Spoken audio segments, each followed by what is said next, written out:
இன்று நாம் வெள்ளி பனியின் மேலே, சொர்க்கமே என்றாலும் அது சுவிட்சர்லாந்து போல வருமா அப்படின்னு சொல்லுவார்கள்.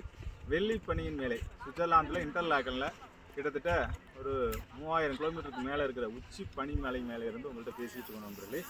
அதாவது உலகத்தில் உங்களுக்கு தெரியும், உலகத்தில் உள்ள எல்லா பணக்காரர்களும் வாழணும், ஆசைப்படணும், தன்னுடைய பெரிய பணத்தை கொண்டாந்து பதுக்கணும் என்று ஆசைப்படக்கூடிய ஒரு இடம் சுவிட்சர்லாந்து. சுவிட்சர்லாந்தை பற்றி சொல்ல வேண்டியதில்லை. இயற்கை அழகு என்பது கொஞ்சி கிடக்கின்றது. இந்த மலையை சுற்றி பாருங்கள் நண்பர்களே. சுவிட்சர்லாந்தை பற்றி நிறைய பேசலாம்.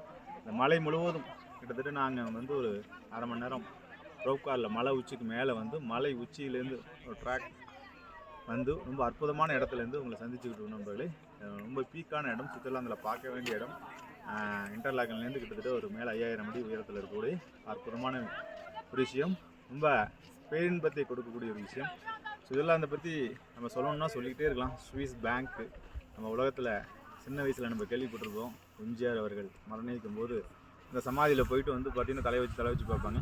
அவர் கொண்டாந்து சுவிஸ் பேங்கில் பணம் போட்டதாகவும், அவருடைய அந்த பின் நம்பர் இப்போ தான் நம்ம பின் ஃபேமஸு, அவர் வாட்சில் வச்சு பதுக்கினதாகவும், அது ஒரு சமாதியில் இருக்கிறதாகவும் ஒரு ஐதீகம். இன்னமும் சென்னை சமாதியில் போனீங்கன்னா அதை வச்சு காது ஊற்று கேட்போம். நம்ம சின்ன வயசில் எம்ஜிஆர் சமாதி போனோம்னா அதை வச்சு பார்ப்போம்.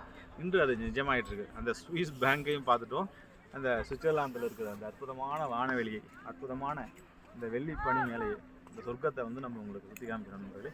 ஒரு பேரடைஸ் அப்படின்னு தான் சொல்லலாம். ரொம்ப அற்புதமான ஒரு அனுபவம், பேரனுபவம், பேரின்பம், மகிழ்ச்சி.